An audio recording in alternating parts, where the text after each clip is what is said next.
আসসালামু আলাইকুম সুপ্রিয় সপ্তম শ্রেণীর স্টুডেন্টরা, তোমাদের আগামী বার্ষিক পরীক্ষার জন্য নমুনা যে প্রশ্নপত্র প্রণীত হয়েছে সেই নমুনা প্রশ্নের নমুনা উত্তর দিতে যাচ্ছি এই ভিডিওতে। প্রিয় বন্ধুরা, শুধুমাত্র সপ্তম শ্রেণীর স্টুডেন্টরা না, বাংলাদেশের প্রেক্ষিতে সকল প্রকার চাকরি প্রত্যাশীদের জন্য আজকের এই ভিডিওটি অত্যাধিক গুরুত্বপূর্ণ। কারণ যে কোনো চাকরির ক্ষেত্রে গণিত অত্যাধিক গুরুত্বপূর্ণ ভূমিকা পালন করে। গণিতের প্রশ্ন এসেই থাকে, আর গণিতের প্রশ্নগুলো শুধু সপ্তম, অষ্টম এবং নবম শ্রেণীর বইগুলো থেকেই বেশি আসে। সুতরাং এই সপ্তম শ্রেণীর জন্যই শুধুমাত্র এই ভিডিওটি না। সুতরাং এই ভিডিওটি একদিকে যেমন সপ্তম শ্রেণীর স্টুডেন্টের আগামী বার্ষিক পরীক্ষার জন্য অত্যাধিক গুরুত্বপূর্ণ, একই সাথে সকল প্রকার চাকরি প্রত্যাশীদের জন্য এটি অনেক অনেক গুরুত্ব বহন করে। সুতরাং সবাই যার সামনে এই ভিডিওটি আসবে দেখতে অবশ্যই বলবেন না। প্রিয় বন্ধুরা, আমরা চলে যাচ্ছি 16 নম্বর প্রশ্নে। 16 নম্বর প্রশ্ন বলতেছে, 2 হাতের 10টি আঙ্গুল ব্যবহার করে বাইনারিতে সর্বোচ্চ কোন সংখ্যাটি পাওয়া যায়। প্রিয় বন্ধুরা, আমরা সরাসরি মুখস্থ বিদ্যা পরিহার করে একটু বুঝে শুনে অ্যান্সার করার চেষ্টা করব, এবং তোমাদের মেমোরিতে এমনভাবে অ্যান্সারগুলো সেট হয়ে যাবে যাতে তোমরা আর কোনো দিন ভুলে না যাও। সেইভাবে আমি অ্যান্সারগুলো দেওয়ার চেষ্টা করব। 2 হাতের 10টি আঙ্গুল ব্যবহার করে বাইনারিতে সর্বোচ্চ কোন সংখ্যা পাওয়া যায়। আমরা জানি 2 হাতে মোট 10টি আঙ্গুল আছে। সুতরাং 10টি আঙ্গুল ব্যবহার করে যে সংখ্যাটি বাইনারিতে লেখা যাবে সেটি আমি এখানে লিখছি।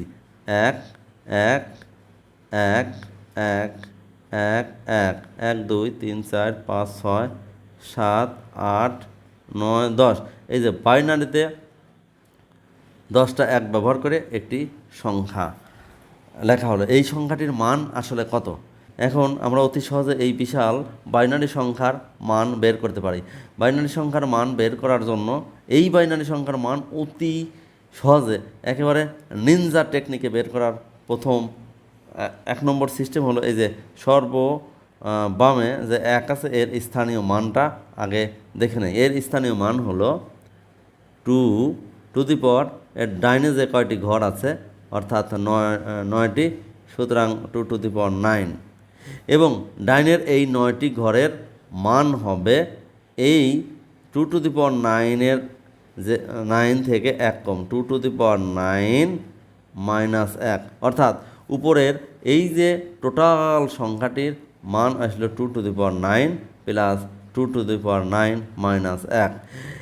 এটার অর্থ এই যে 2 টু দি পাওয়ার 9 হলো 2টা, 2 into 2 to the power 9 minus 1, তার মানে হলো 2 টু দি পাওয়ার 10 মাইনাস 1।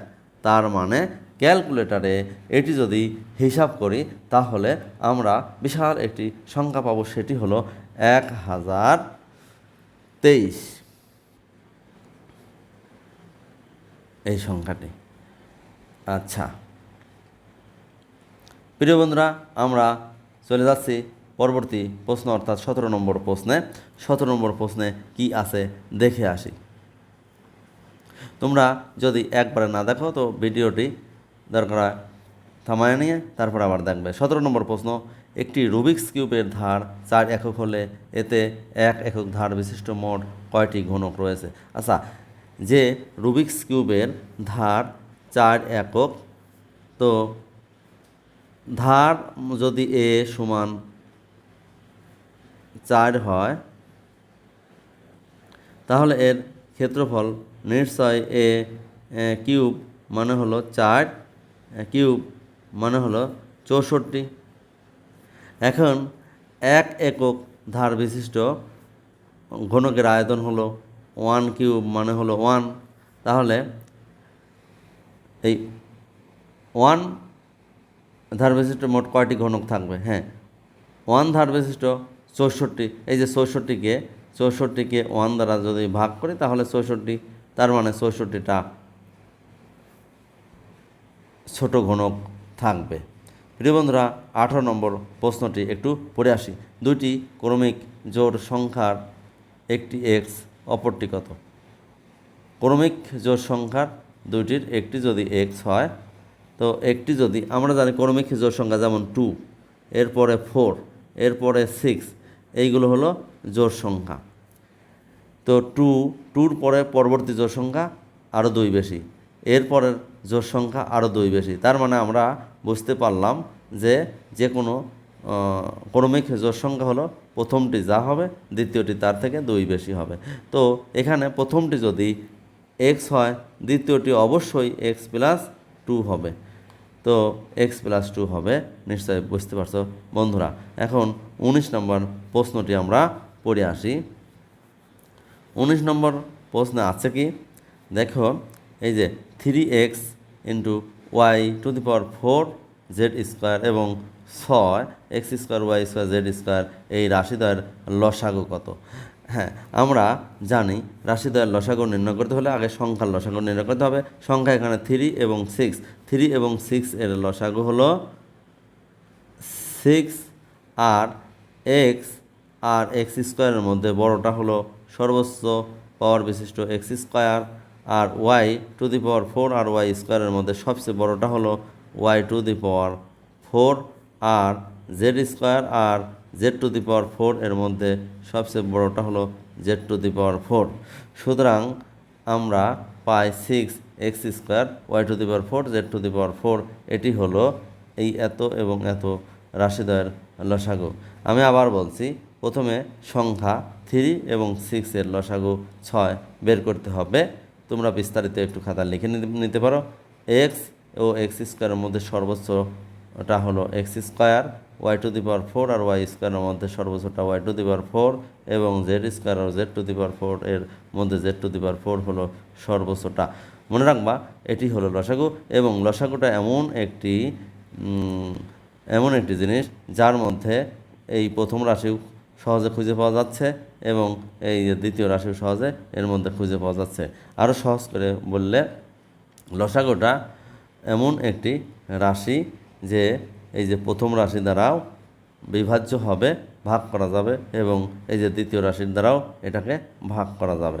এখন আমরা আসছি পরবর্তী প্রশ্নে, অর্থাৎ 20 নম্বর প্রশ্নে। 20 নম্বর প্রশ্নে আছে কি আমরা একটু পড়ে আসি। একটি সামান্তরিকের দুইটি সন্নিহিত বাহুর দৈর্ঘ্য 7 সেন্টিমিটার ও 5 সেন্টিমিটার হলে এর পরিসীমার অর্ধেক কত? আমরা সামান্তরিকটি অঙ্কন করি। একটি সামান্তরিকের সন্নিহিত বাহু, একটি হলো 7 সেন্টিমিটার আর একটি হলো 5 সেন্টিমিটার। এর পরিসীমার অর্ধেক কত? পরিসীমা হলো চারদিকের বাহুর সমষ্টি। তো তাহলে পরিসীমার অর্ধেক হলো শুধুমাত্র একটি বাহু আর একটি বাহু সন্নিহিত 2 বাহুর যোগ করলেই পরিসীমার অর্ধেক হয়ে যায়, অর্থাৎ এই যে 5 + 7 তার মানে হলো 12। প্রিয় বন্ধুরা, আমরা তাহলে 20 নম্বর প্রশ্নটি সমাধান করব কিভাবে, সরাসরি আমরা একটু লিখে দেই 20 নম্বর প্রশ্ন। তো অর্ধ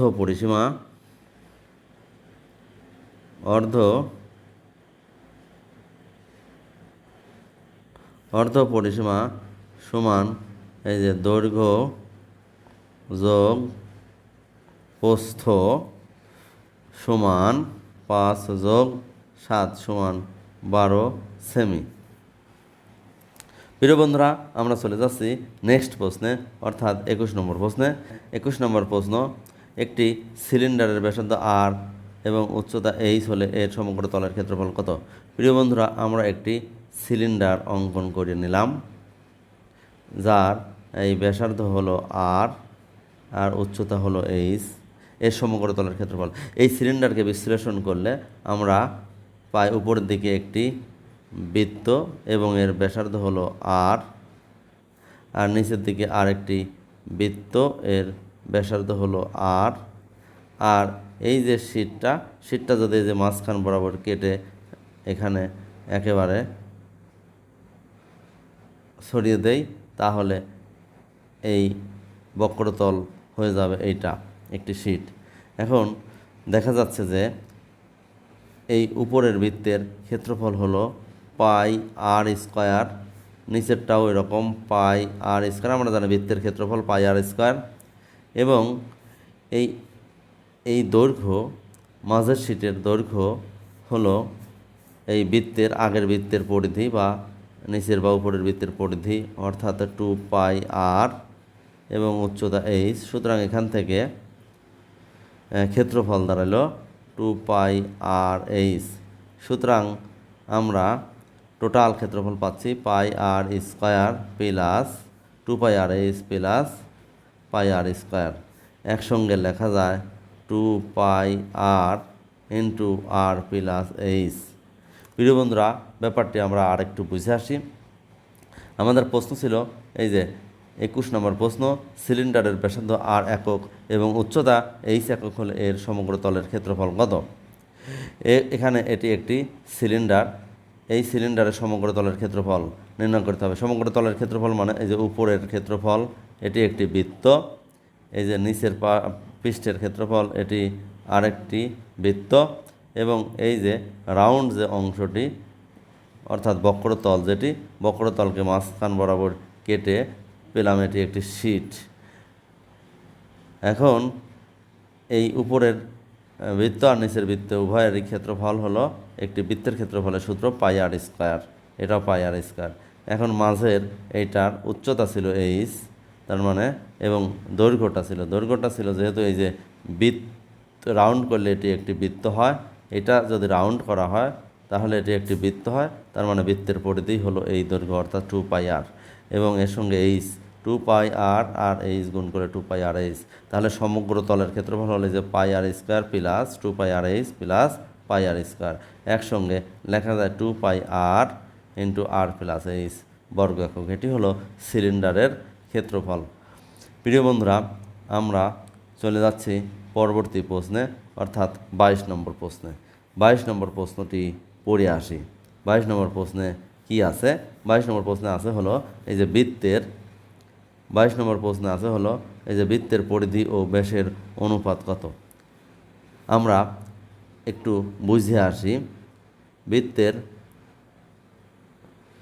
ব্যাসার্ধ r যদি হয়, কোনো বৃত্তের এই যে ব্যাসার্ধ r যদি হয় তাহলে পরিধি হবে 2πr।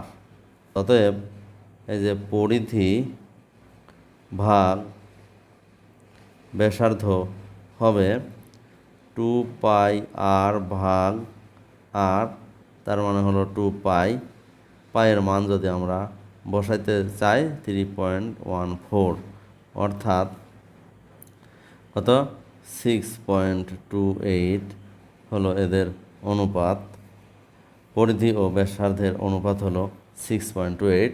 ব্যাপারটি আমি আর একটু বুঝে আসি। এই যে সামনে এটি একটি বৃত্ত, এর ব্যাসার্ধ হলো যদি r হয় ধরলাম, তো ব্যাসার্ধ r ধরি, তাহলে পরিধি হবে 2πr। এখন পরিধি ও ব্যাসার্ধের অনুপাত, তাহলে পরিধি অনুপাত ব্যাসার্ধ সমান পরিধির মান হলো 2πr ভাগ r, আর আর কাটাকাটি 2π থাকলো। পায়ের মান আমরা জানি 3.14, তাহলে 2 এর সঙ্গে এটা গুণ করলে 6.28, অর্থাৎ পরিধি ও ব্যাসার্ধের অনুপাত হলো 6.28/1, অথবা ইস্টু আকারে লিখলে পরিধি ও ব্যাসার্ধ 6.28:1। তো 23 নম্বর প্রশ্নটি খুব মনোযোগ সহকারে পড়ে আসি। এই যে 2x - 3x² - 1 = 0 সমীকরণটিতে ax² + bx + c এর সঙ্গে কম্পেয়ার করলে a এর মান কত? এখন a এর মান বলতে x² এর সহগ হলো a। এখন এইখানে বাম পক্ষের রাশিটিতে x² এর সহগ কত? x² এর সহগ হলো -3। অতএব আমরা পাই a সমান -3। প্রিয় বন্ধুরা, আমি আবার বোঝাচ্ছি। 2x - 3x² - 1 = 0 সমীকরণটিতে x² + bx + c = 0 এর সঙ্গে তুলনা করলে a এর মান কত? আসলে এই সমীকরণটি আর এই সমীকরণের তুলনা করা, এখানে অর্থাৎ x² এর সহগ হলো a আর এখানে x² এর সহগ হলো -3। অতএব এই সহগ সমান এই সহগ, অর্থাৎ a সমান -3। অতএব যে a সমান -3 আমরা লিখলাম। প্রিয় বন্ধুরা, আমরা চলে যাচ্ছি পরবর্তী প্রশ্নে অর্থাৎ 24 নম্বর প্রশ্নে। 24 নম্বর প্রশ্নে কি আছে দেখো। অবিন্যস্ত তথ্যের ক্ষেত্রে পরিসর নির্ণয়ের সূত্রটি লেখো। হ্যাঁ, আমরা জানি পরিসর সমান সর্বোচ্চ মান বিয়োগ সর্বনিম্ন মান, সর্বোচ্চ মান বিয়োগ সর্বনিম্ন মান যোগ 1। এটি হলো পরিসরের সূত্র। এখন পরবর্তী প্রশ্ন, 25 নম্বর প্রশ্ন। কোনো অবিন্যস্ত উপাত্তের সর্বোচ্চ মান 90, সর্বনিম্ন মান 35 এবং শ্রেণী ব্যবধান 5 হলে শ্রেণী সংখ্যা কত? আমরা শ্রেণী সংখ্যার সূত্র জানি। শ্রেণী সংখ্যা সমান পরিসর ভাগ শ্রেণী ব্যাপ্তি। অবিন্যস্ত উপাত্তের সর্বোচ্চ মান 90 এবং সর্বনিম্ন মান 35, শ্রেণী ব্যবধান 5 হলে শ্রেণী সংখ্যা কত? শ্রেণী সংখ্যা, এই যে শ্রেণী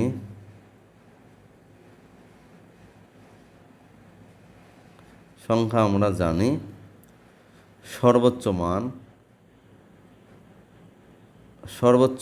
90 বিয়োগ সর্বনিম্ন মান 35 যোগ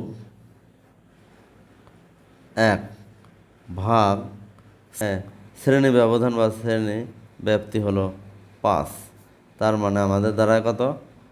55 ভাগ 5 যোগ উপরে 1, তার মানে 56/5, 11.2, তার মানে হলো 12। প্রিয় বন্ধুরা, আবার একটু দেখে আসি। কোনো অবিন্যস্ত উপাত্তে সর্বোচ্চ মান 90 এবং সর্বনিম্ন মান 35 এবং শ্রেণী ব্যবধান 5 হইলে শ্রেণী সংখ্যা কত? তো আমরা জানি শ্রেণী সংখ্যা সমান, এই যে সর্বোচ্চ মান 90 বিয়োগ সর্বনিম্ন মান 35 যোগ 1, এই টোটাল পরিসর ভাগ শ্রেণী ব্যবধান 5, তার মানে 90 থেকে 35 বাদে 55 যোগ 1 ভাগ 5, মানে 56/5, 11.2, দ্যাট ইজ 12। অর্থাৎ আমরা জানি শ্রেণী সংখ্যা হবে, এই ভগ্নাংশ আকার আসলে এই ভগ্নাংশের পরবর্তী পূর্ণ সংখ্যা সমান, অর্থাৎ 12। প্রিয় বন্ধুরা, থ্যাংক ইউ। দেখা হবে পরবর্তীতে অন্য ভিডিও নিয়ে। ততক্ষণ ভালো থাকবে। আসসালামু আলাইকুম।